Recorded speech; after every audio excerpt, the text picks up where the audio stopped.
Hi guys. So today we're going to look at some lights, some specific light types. There are all kinds of different lights, but most lights are shifting to be LEDs now. So you might have lights around the house that are older style with the halogen bulbs or tungsten bulbs that have the little filaments inside that you can see break. But more and more things are shifting towards LEDs, and that goes with film making as well. So we're primarily going to look at LED lights today, but there's still a lot of different types and how they work. So first of all, this I showed in a previous video, but this is just a very small little spotlight. It's a single LED. There's just one little chip in there that generates the light. It's fairly bright. The reason I point this particular light out is because it has a lens on it. Now, you can get lenses for a lot of different lights. This is the only one I have right now. I'll show you some other lights that can use that in a minute. But this just allows you to focus your light, the beam of light, and control the area it falls on. And it allows you to focus the light down so that you can narrow it onto a specific subject. Now this is actually originally just a work light, a shop light. So you could, hang this up and aim it at a specific part of a car that you were working on or something like that. But it's also very useful for production, so you just stick it on a light stand and you're good to go. And next up, you would have something like this. This is a camera mountable LED panel. These are real common. They sell these in camera kits, even when you buy just a point and shoot camera. A lot of times these days they'll come with lights like this, and they're about the same deal. They're battery operated. You can adjust the brightness. You can't focus these like you would a spotlight, but you can adjust the brightness, and they're very handy, easy and portable. I usually have a couple of these around when I'm filming, so I can stick them in different places as need be. Mounted on the camera if I need to, or tuck it behind something in a room to light up a wall.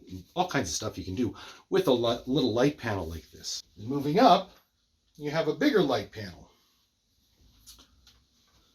Still LEDs. I showed this in a previous video briefly when we were talking about the stands. We'll turn this on just a little bit. I'm going to turn it way down. You can adjust the brightness fairly low on these. Got a lot of different little light sources. So as the light gets bigger, remember from previous videos with soft light and hard light, the smaller the light source, the harsher the light and the more pronounced your shadows. So like the spotlight here, this would be an extremely hard light, would create very defined shadows. Like we'll throw some up here on the wall. The spotlight as a single point light will create very harsh shadows on the wall and on a subject. Whereas a light like this spreads it out more, so you're going to get much softer shadows, softer light, and less pronounced shadows.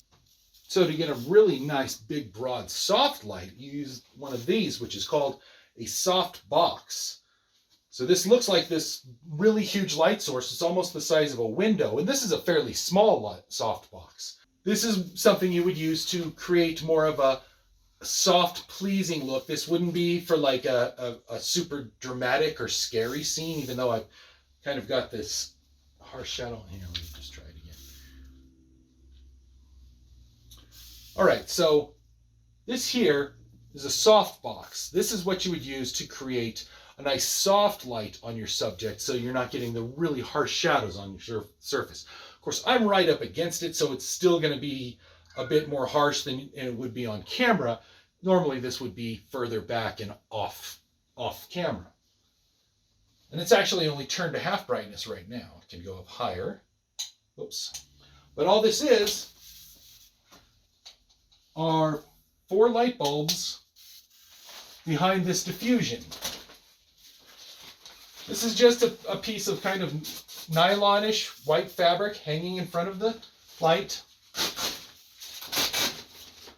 You see in there, it's just 4 light bulbs, and then they're in this reflective box, which is just simple reflective material. These are super handy because they're lightweight and they provide a very large light source without much work. You do have to plug these in. These don't run off of batteries normally. Okay, so as you see here, I've got the spotlight set up. So we've got just this single point of light coming out.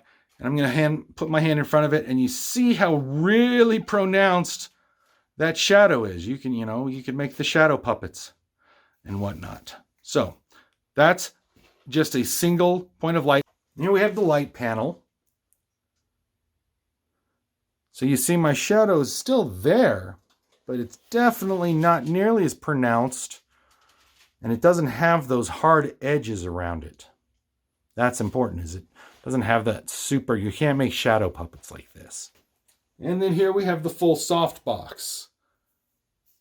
I'm waving my arm in front of it now, same distance I was with the other lights, and you can hardly see the shadow because so much light, the light is coming from such a broad surface that it's never really fully... Okay, so this here is probably my favorite light because it's my most powerful. This, like the little spotlight that I showed you, is just a single LED chip. It's just a very large one. This one doesn't have a focusing lens on it like the spotlight. You actually can get a focusing lens for this light, but I haven't gotten it yet. But it's very powerful. But this one, we can spread this out with something a little bigger than a soft box. So this is a light dome. Obviously, it's much bigger, rounder, but it's what's called parabolic. See that shape? It bounces the light around in there, spreading it out even more, almost like a lens by itself. Okay, so you see here, the light dome fully lit up. This is actually just one layer of diffusion on there right now. I can add a second layer that makes it even softer.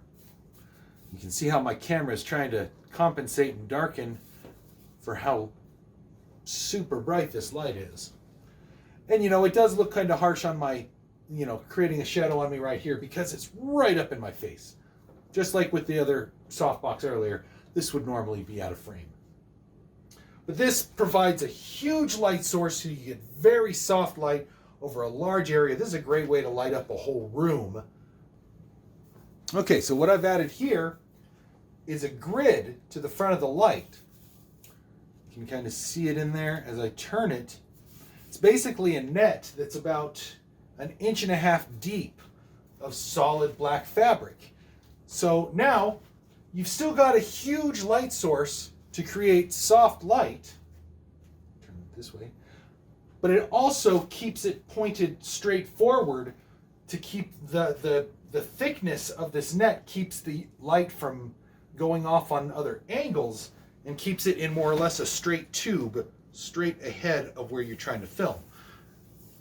So there's just all kinds of different ways you can shape light when you're working with film to create all kinds of different looks. All right, so maybe you're filming and sometimes white light isn't what you need for a scene. Maybe you're going for a more stylized look, horror or science fiction, something like that. We're just trying to create a nighttime look. Depends on what you're doing. But white light is white light. So what do? Well, a couple different things you can do to create color with your lights. The simplest way and the old-fashioned way is to use what are called gels, which are just plastic sheets, which in this case slot into the light. And now you have a colored light. Want a different color? Easy enough to swap it out.